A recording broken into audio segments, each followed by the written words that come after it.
And we're live here with our guests, Kat and Fred Serrini. Kat and Fred, assalamu alaikum. Thanks so much for joining us today. Thank you for having us. Thank you. It's so amazing to have you.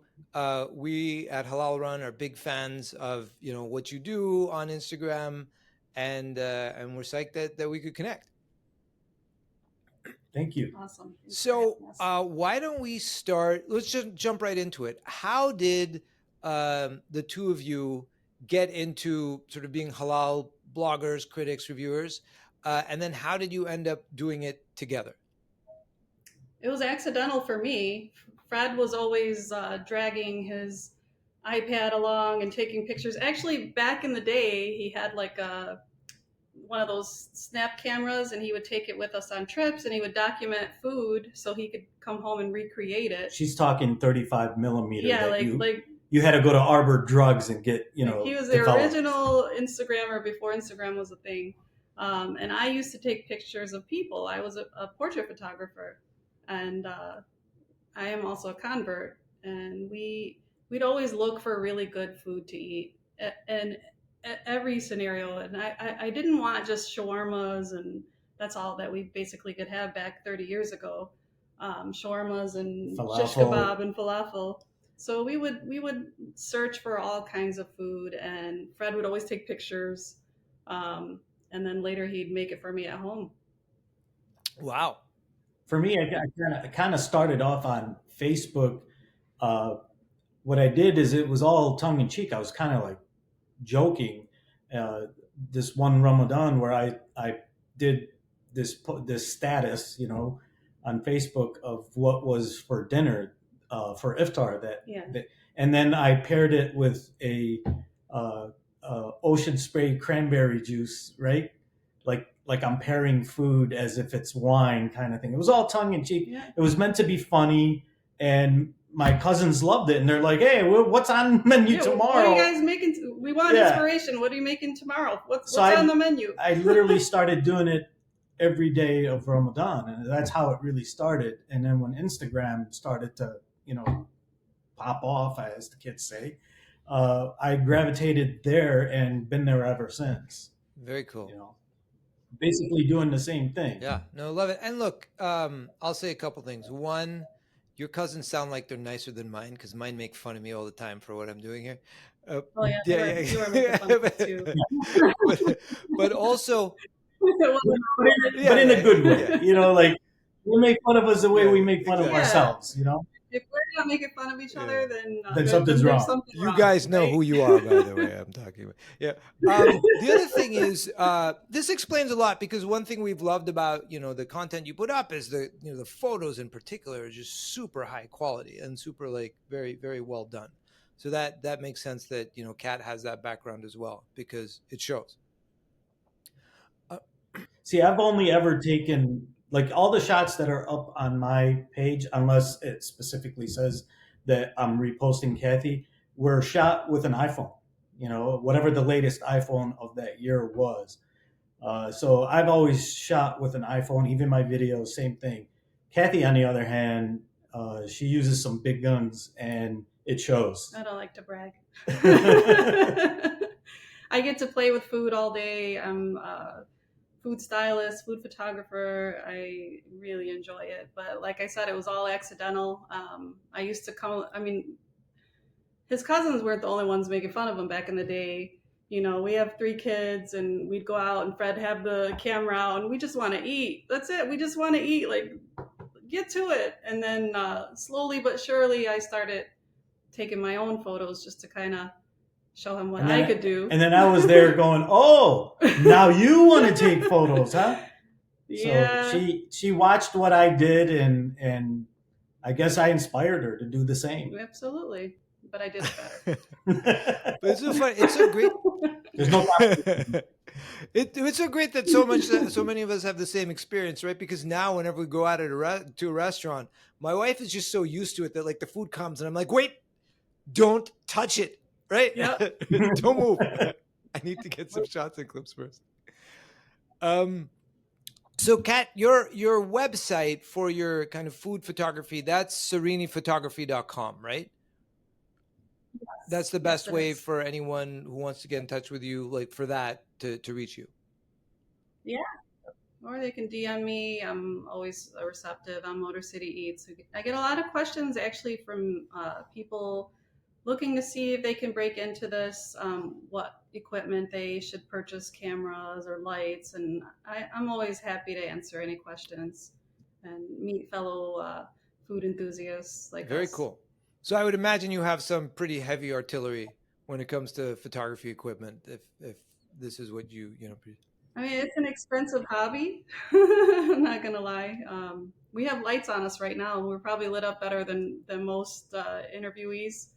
And I love my camera. It's like a part of an extension of my arm at this point. But yeah, it's fun. We Yeah. have fun. So let's talk Oh, we about lost you. you know life in Dearborn. So you actually live in Dearborn, or are you outside of Dearborn? No, We're an adjacent city called Okay, Allen close to Park. Dearborn, in the Detroit area, but close enough to Dearborn. We were in Dearborn for a long. We've only been here like Okay. 3 years. yeah, we lived in Dearborn for close to 26 years together. Yeah. We raised our family there, but recently we moved away. Okay, and so in your, and you were alluding to this earlier, Kat, but in your years in Dearborn, eating halal food or covering the Mhm. halal food space, how has I'm curious, how has the Dearborn halal scene evolved? Because Dearborn's always had a very, very, very large Muslim population, right? Since like the early part of the last century. But how has the halal It, food it's scene evolved like in the past few decades?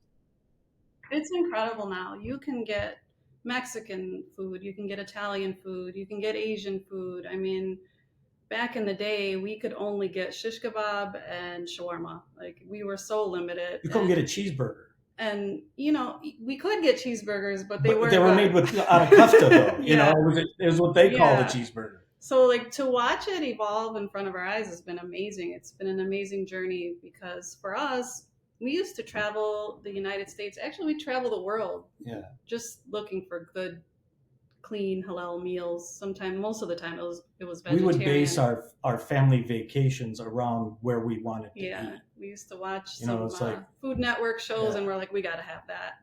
But little by little, we saw our community start to step up and open restaurants that reflected all of the places that we used to visit, that we used to travel to. So it's been great to watch Fantastic. Yeah. and eat. Yeah, and eat. So speaking of eat, so I have been to Detroit, but I will confess that I have not done the full like Detroit Dearborn food tour, which is in the cards. Inshallah, I'll be coming at some point. But Come and yeah, see for us. sure. Yeah. So if I do come to Detroit, right? Let's talk about like the main event here. What are like some places in Detroit that I should, or Dearborn or in the area, that you think I should check out and eat, given that How much Yeah. How much I time we do have a you lot of have? all the time time, here. all the Yeah. time. The good news is it's like past lunch, but before dinner well enough, so you're not gonna like torture me too much by this because I'm kind of full. But yeah, I got all the time. I mean, I'm sure you've heard Dearborn is a food mecca, and that is so true. One of It's our really favorite taken places. off. It's really taken off in the last 10 years. Hmm. 20 years ago, like I said, it was hard to find a cheeseburger that's halal. But now there's a plethora of different cuisines out there that are halal that you can get a hold of. For us, it started out as a necessity because there was no halal. We'd see things on Food Network or whatever, and then I'd be like, well, I'm going to make that since we can't have it. I think he You know? wants to know specifically. I know, I was where going to get to that. Okay, So, all right. but specifically here in Dearborn, I'm going to say is Dearborn Meat Market. I think it is an Absolutely. absolute must Don't to miss eat there. that. Yeah, that place, like if that's like going to New Orleans and not having Cafe Du Monde, Yeah, right? Dearborn Meat Market is the equivalent of that. and it's like a little hole in the wall place, but people from all over the world have come here. There's Yeah. write-ups in the New York Times. They're just incredible. Yeah. the people, the food, the experience. So what it is it's actually a little butcher shop. Mm-hmm. But they have a back room where there's a built-in, almost like a grill, but it's a hardwood grill that they use, and they bring the fresh meat. By the way, no freezer, everything's fresh. They bring the fresh meat up from the front that's just been processed to the back, and it's literally cooked right in front of you. And then they bring it to you right off the grill. And the whole concept, they tell you that our concept is that we wanted this place to feel like you went to your uncle's house for laham They mishwi. nailed it. That's exactly how you feel. And that's how you feel. Even the dad is a little bit, I hate to say it, but I mean, it's part of the charm. He's a little bit rude. Like he kind of like I wouldn't say shuffles you rude, out. but Like, yeah. like when, when you're abrupt. like, we're all there's from only that like part of the, 6 tables. There's like 6 tables and there's always a line. So like when you're done eating, he doesn't want you to sit and because there's other people that there's want to people sit. waiting. So he's like, so are you guys done? Are you so done? they start wiping the table, like bringing new chairs in. They turn over the tables really quick because it's not a big place. We love him. And he's amazing. We love him. We love Abe. They're like family. Yeah, they really are like family. And going there, you take the kids. It's very economical to eat there as a family too. It's not just a really must visit place, but the locals here, the people here, can afford to eat there, and they love to eat there. Yeah, it is very affordable. Yeah, very Never cool. thought of that. Yep. And then another place that we highly recommend, everything on their menu is AB's Amazing Ribs. Absolutely. And we've had ribs in Houston. We've had ribs in Toronto. We've gone, pretty far. Yeah, we went to the Halal Rib Fest. Yeah, and no one comes close. Nobody can compare it. Really. Just. And I know some people out there they're going, oh, he hasn't had Pinkertons. We've had it. Yeah, we've had Pinkertons. AB's here summer. in Dearborn Heights, way better. Yeah, don't miss that. Like, put that on your list, and do not miss that. And we have some really great pizzerias too. Yeah, cool. Actually, like a what? lot. Yeah, Albino's, the first halal pizza in the country, actually, was here. It was Alvino's Pizza. They were the first ones to take halal pepperoni and throw it on a pie. They were the first pizzeria to go 100% halal. So back in the day, you still had to, you had to cater to all of your customers. So a lot of the pizzerias would have pork products, or they would go beef, but they wouldn't be 100% halal. And Alvino's, I think it was 91. Was it 91? I think so. Right around there, 90, 91. When we first got married. They were the first pizzeria to step up, and everything on their menu was 100% halal. And it was a good neighborhood pizza. But what they have evolved into in the last 10 years, the kids kind of came back and revamped and reopened, and it's gourmet pizza now. It's really, really good. Artisan style pizzas. They have some really cool pizzas on the menu if you get a chance to check them out. Yep. And Francesco's is like, it's Neapolitan pizza. The guy it's a Palestinian guy that's married to an Italian girl that's from Naples. Yeah. And everything that they do as far as being a Neapolitan pizza is all about being from Napoli. And they even import the flour, that they use, the olive oil. It comes from Naples. I mean, they're doing it the proper way.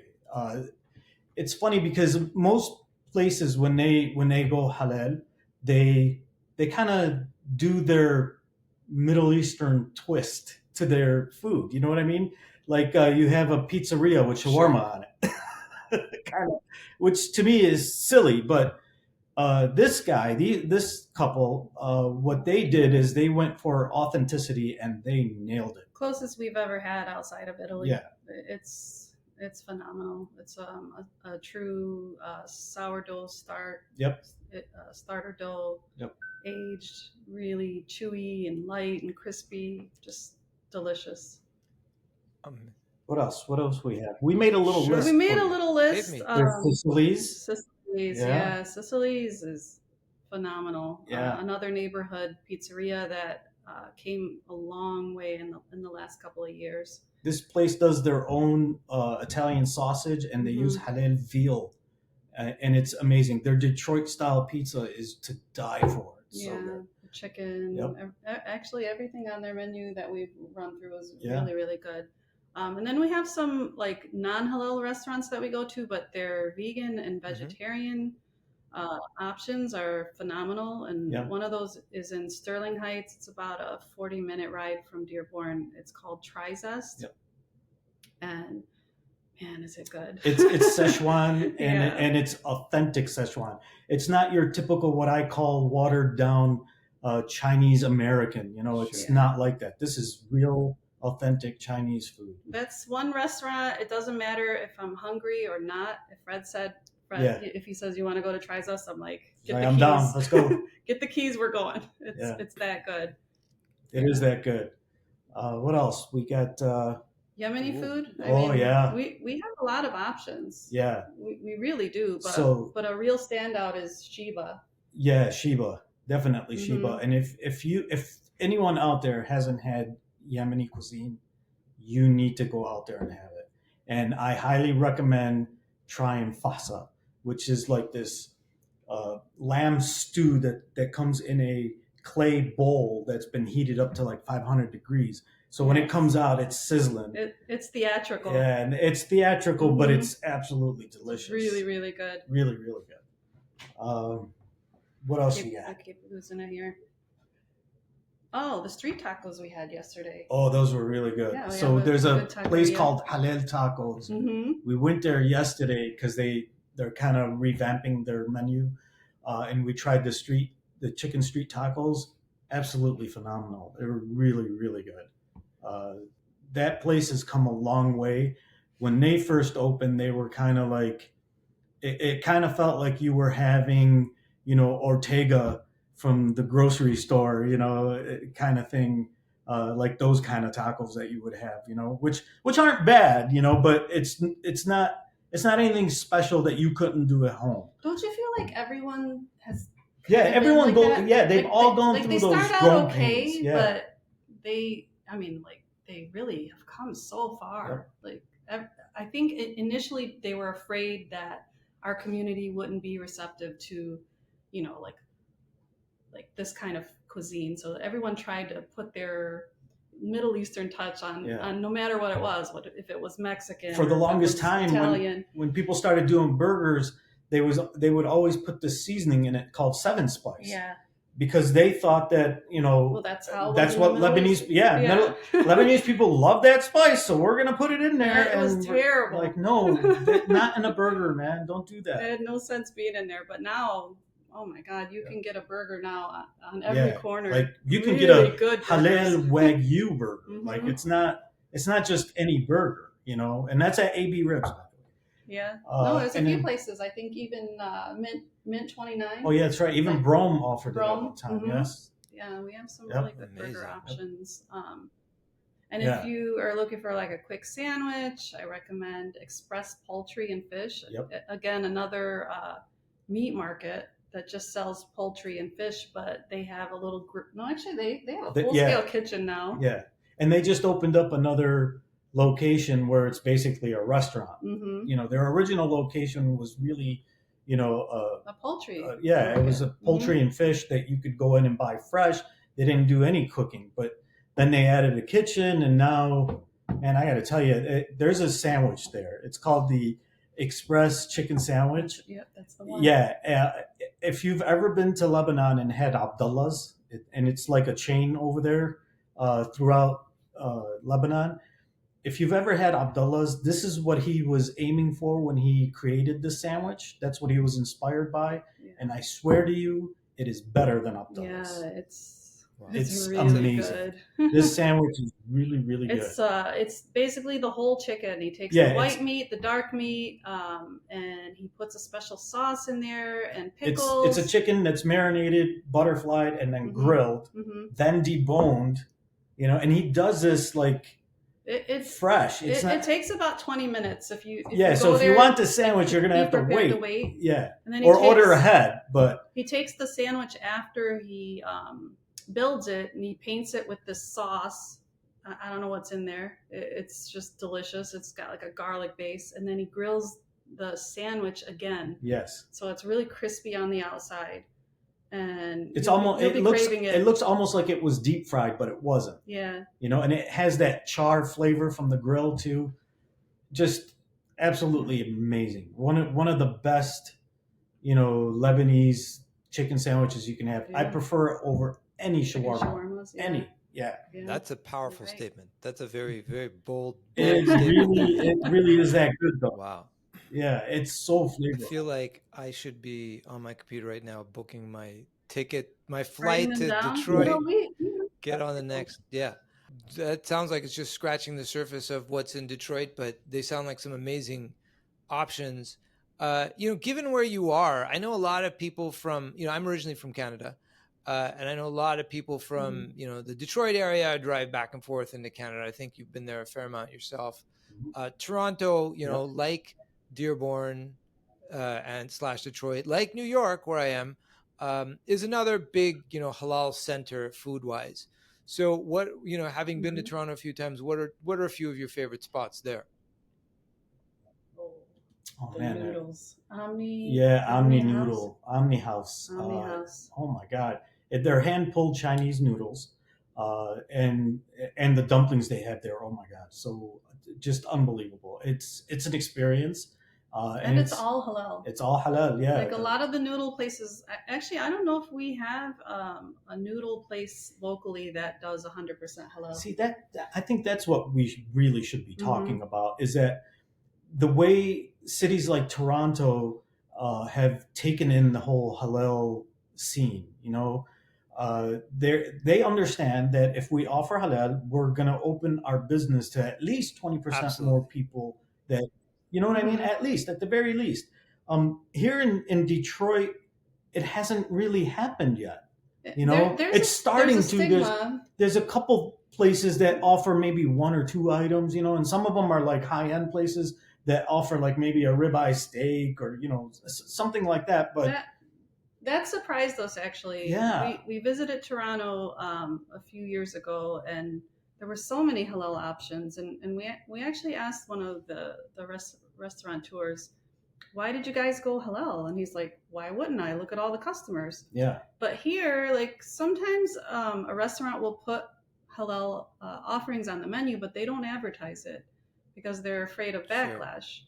Yeah, it's interesting. We have the same thing in New York, and that's part of what we do at Halal Run is we actually try to educate the food industry about, like, guys, it's a no-brainer. So, like, you can look this up. I don't know if it's still true today, but it was when we went to Las Vegas. We found out that Gordon Ramsay uses Creekstone Farms beef in all of his restaurants, and he doesn't do that because it's halal. He does it because he knows it's a superior product. So going halal is better for the restaurants, better for the consumer, because you're getting a higher end product, a more delicious product too.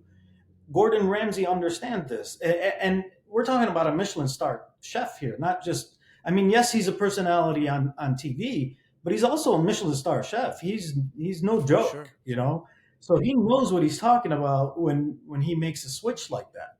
And he doesn't do it because it's halal. He does it because it's a better product. I'm always kind of like in two minds, or speaking out of both sides of my mouth when it comes to this. Like when I see a non-Muslim restaurateur offer halal, like a halal like menu item or a full menu, I'm like, you're my bro, you're my sis, thank you so much. That's so awesome. And we try to support them, right? On the other hand, I'm like, it's a no-brainer, right? Like, it makes you so much money, right? It's like automatically. We found that in Houston. Yeah. We were surprised. We visited Houston last year. We went out for the halal, was it the Rib Fest? Or? No. It's coming up. No, it was the Halal Rib Fest in Houston. It was... No, it wasn't the Rib Fest. It was the Halal Festival. There's the so many Halal of Food those now. I Festival. can't keep them straight myself. Yeah. But I think it's the biggest one, and it's coming. We're going again in late September. Yes. Where September, is it going to be? October, Halal In Houston in again. In Houston. Houston, in downtown. Yeah, they're taking out like the Astrodome there. I'm not into sports, so I probably No, said you the name you said wrong. it just We're right. both not Yeah. in. Okay, Yeah. perfect. But we were surprised. Same thing applied there. We found every type of cuisine available. And that's the readily. thing is like it's here in Dearborn Heights. You're gonna see a lot of the halal menus / restaurants are Muslim owned. Mhm. You know, and that's why they're halal. Yeah. But we saw in Houston and Toronto, they weren't all Muslim owned. No. As a matter of fact, there were very few Muslim owned. A lot of them were, you know, just your ordinary, whether it was Christian or whatever, but they weren't Muslim, and they're offering halal. You know, and the reason they're doing it is because they understand A, it's a better product, and B, they're going to increase their Customers. revenue. Mhm. Yeah, more people are going to come in. Smart business for sure. So in Toronto, so what are some of the other like halal spots in Toronto that kind of like knocked you off your side? Remember the breakfast Egg-tastic? Egg-tastic. Oh my Have god. you heard of that's Egg-tastic? I have not been, but Yeah, that place is fire. Oh my god. So good. The Turkish breakfast we had Yes, there was the potatoes with the poached egg. Yeah, that was and, amazing. The little sliders. I really like that fawa, I think it was called, where they do the Japanese pancakes. They're like really super thick and fluffy. That was really good. And then there's Karachi Boys. Karachi, which is Pakistani food. Karahi Boys, right? Yeah. Karahi. Sorry, thank you. Yeah, yes. sorry. But oh my god, Pakistani food is so good. Like we're yeah, hip to it. we made the switch from Indian to Pakistan. Yeah, Pakistani we go food. to Chicago a lot now to Nahari. You like Nahari? To get There's Nahari. a lot of good Nahari in Chicago. Oh, Nahari. Yeah. Oh my god, it's so good. We actually bring it back with us. We go with coolers now so that we can drive home with it. Where do you eat in Chicago? Where do you eat Nahari in Chicago? What is the name of that street? Is it Devon Street? Devon Street. Devon Street. That's the street. Yeah. And then there's a restaurant there where he's a Michelin star chef. Yeah, I think it's called Nahari. I think it's called Nahari. Yeah, it's a Michelin star restaurant actually. But the Nahari there is just unreal. I mean, it's so good. I could eat that every day too. That's just like tries us for me. Yeah, I wouldn't say no to that place anytime. And what about, since you seem to travel about a lot, what about in Houston? What are some of like specific places that like you love in Houston that you've been? Oh God, I would have to look them up. But remember that it was a train station, and then they turned it into like a food. Oh no, it was. I can't remember the name of it. It's like the old water department. I'd have to look it up. There was a burger. If you go on our page, what's your page? Oh, you mean your Instagram? Our Instagram. On Instagram. So we did feature all of the best that we ate in Houston, and what he's talking about, it was like a converted. I think it was their water department or something like that. But they put probably 50 to 60 restaurants under one roof, and all walks of life, every kind of food you could imagine. And we tried a lot. We actually went with a group of people, and everybody got a different cuisine, and we just threw it on the table. That was really cool. So we could try like a little bit of everything. Yeah, somebody got Pakistani food, somebody got Asian food, somebody got American. You know, it was pretty neat to sit down at a table with a bunch of friends and eat like, you know, half a dozen different cuisines that were Shout all out halal. to Haludi. Yeah, Haludi. He was the host with the most. He took us all over Houston and recommended where to go, and we're going back. We loved it so much. We're going back in the fall. It was that good. Food was 10 out of 10. Houston is a really good halal food town. I mean, it's as good as it is here, and it might even be better because you get a broader, different types of cuisines than you would here, you know. But there's as many halal restaurants there as there are here in Dearborn. I'm due for a trip there too. Yeah. Great. I mean, so now I actually am getting very hungry. So, shifting topics a bit. Our podcast, in addition to being about food and halal food, it's also about sort of the community supporting each other, celebrating the community. We like to ask people who are some Muslims in the West that they admire, that they think are doing good stuff or are good role models. But let me ask you, Fred. Your last name's Serrini. Are you related to Suzanne Serrini at all? Sure am. How? Yeah, she's amazing. She's my aunt, and she was the first Muslim, like Muslim elected official American anywhere woman almost. elected Yeah, official. not Yeah, just Yeah, woman. I first, think she like, was the yeah, first elected definitely woman. official well, in the in United in Michigan, I think she States. was, but not in the Got it. country. But we're Uh, talking back in yeah, the 80s, like still, yeah. Back in This we're the talking. 70s, Was it the 70s. 80s? I 70s. want to say it Yeah, was 70s, 78. right? Like she was what, a Yeah, trailblazer. yeah, I think it was like 78. She's such a tough cookie. I adore her. You sit down and have a conversation with her. She's incredible, and she's got stories from the olden days. Yeah. And I don't think that a lot of the kids realize the struggles Yeah. that Sure. Arab Americans went through when they first I mean, came you want to talk about Michigan. trailblazer, Mhm. that's Suzanne. And you I know? think she was one of the first. They opened one of the first halal restaurants too. Yeah, right? Uncle Sam's. Uncle Sam's Village Uncle Cafe. Sam's was one of the first. I think it probably was the first Lebanese restaurant, and Mhm. it was in the south end of Dearborn Amazing. too.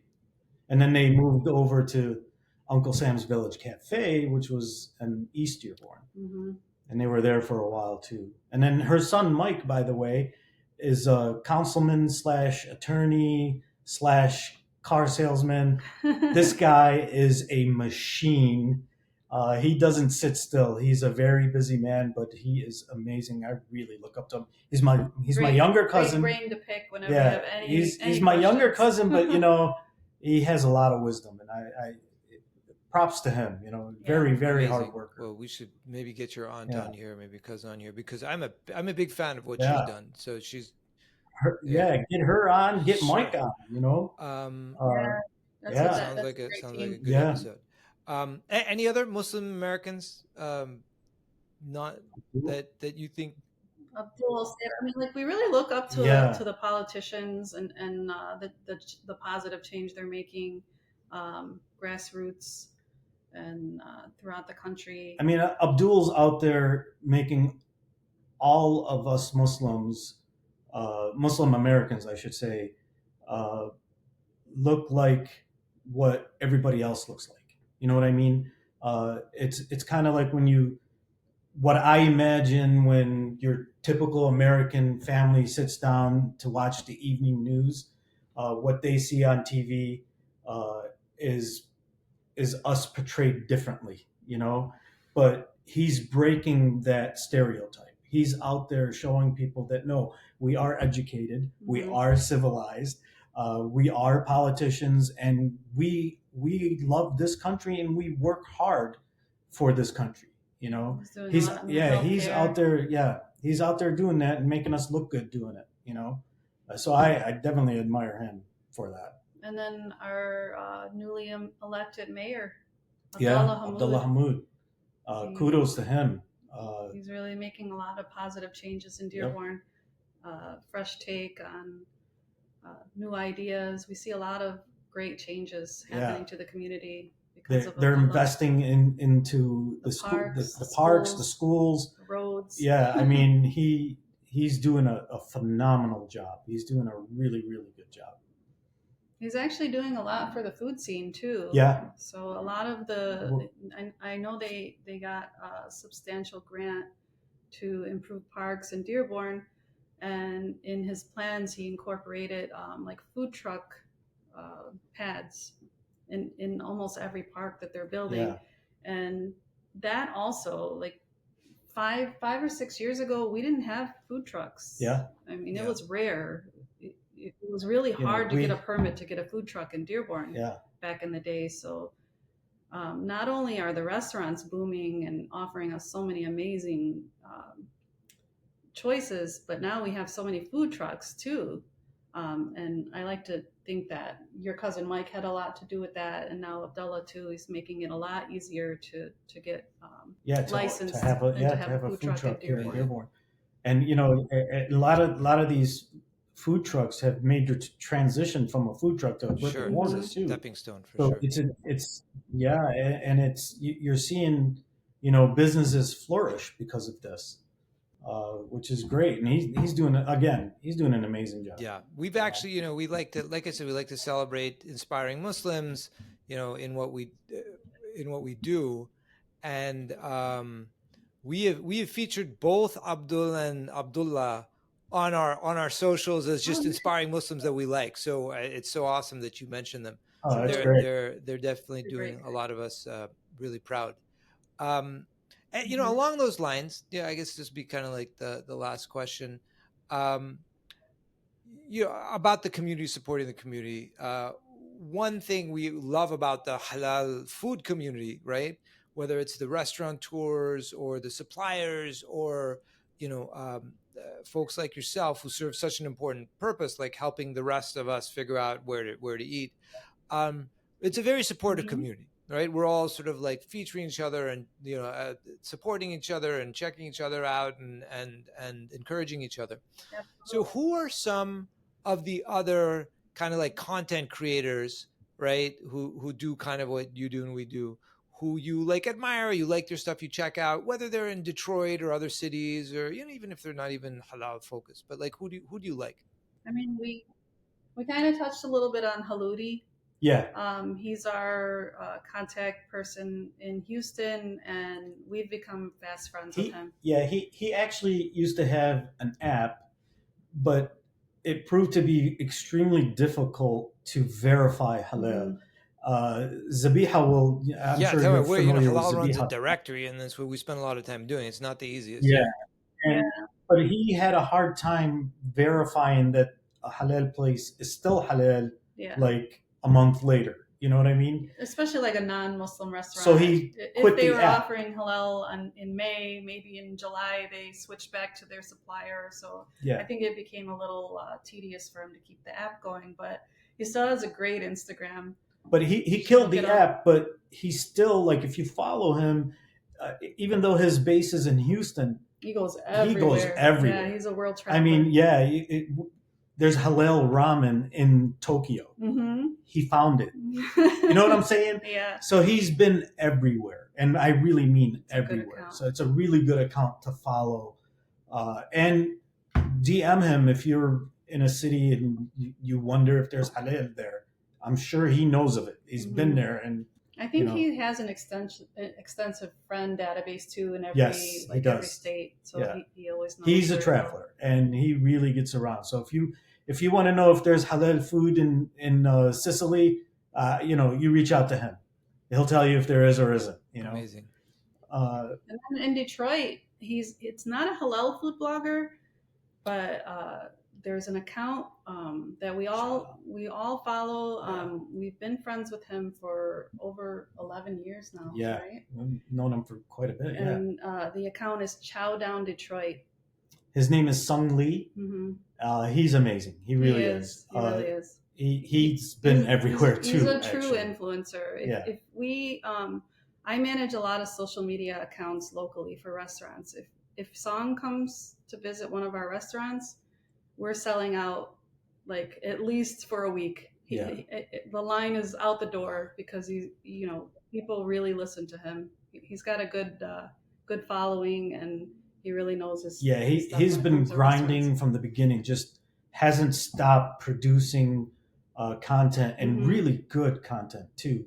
And you'll see, like in the beginning, it was photos, and then it was some pictures, and now it's like he does like reviews now. And some of it's just in his car. It's basically. mostly in his car because he gets recognized. Yeah, he's like a local celebrity here. yeah. So he'll do like a pickup or whatever, and then just go to the car and eat it. Yeah.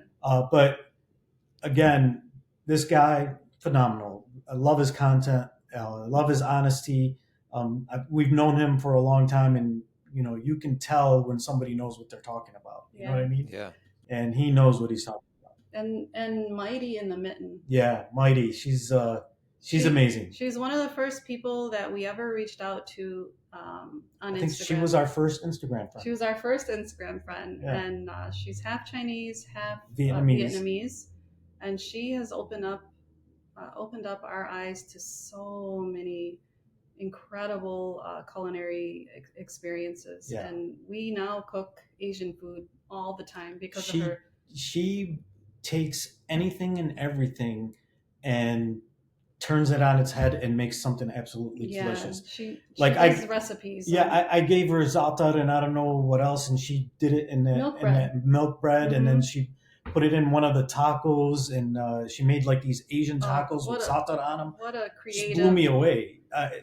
I wish she was a chef. Mm-hmm. I would go to her restaurant every single day. That's you know. awesome. And we've had the pleasure of her cooking for us on several different occasions, and every single time blown us away. Yeah, she really is. She's something else. She works as a ER nurse. Mm-hmm. She's a single mom with 2 babies, and just always grinding. Amazing. Amazing. Just an amazing person. But she's very inspiring. Yeah. She does a lot of recipes, and her photography is beautiful too. I appreciate it. What's that one girl that's I think she's in Turkey. I'm not sure. Abir Sag, El Sagir.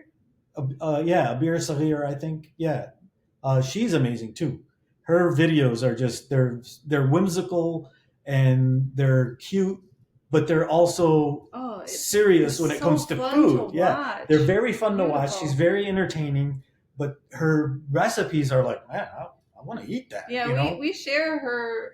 We have like a running list of things that I want to make or recreate, and there's probably 80% of the videos are from her page. Yeah. And then there's Yumna. Oh, Feel Good Foodie. Yumna. She's from Dearborn. She lives out in Kalamazoo now. A lot of the tasty videos, that have, I should say, is it BuzzFeed? I think it's called. Mm-hmm. And Tasties have used her on their page. So she's been around, and she again, her content, amazing. It's mesmerizing. Yeah. And really good, and you really, it's recipes that you're gonna make. Yeah, later, and really good ideas. Sure. Like she did the baklava where. So typically, what you do when you make baklava is you put butter in between every single thin. It's a really, really thin dough, and you put ghee or butter, clarified butter, in between each layer. And you could have 20, 30 layers. So she did this thing where she made the baklava without the butter, layered it, and then poured the butter over it, and then baked it, and it comes out just as good, and it's like half the work. But you learn things like that from her. She's amazing as far as giving you tips on how to cook differently, more efficiently. Yeah, she's amazing. Like under 30-minute meals from start to finish. Big fans of her content. Incredible. She's awesome. Yeah. Well, Kat, Fred, I can't thank you enough for joining us today, for sharing your recommendations and your thoughts about the Detroit halal scene. Like I said, we've admired you from afar for a long time, and it's so amazing to have finally had you on. Thank you. It was a pleasure. Yeah. And we look forward to meeting you when you come to Detroit, so we can take you to some of these restaurants. That's definitely going to happen. So we'll see you soon. All right. Assalamu alaikum. All right. All right.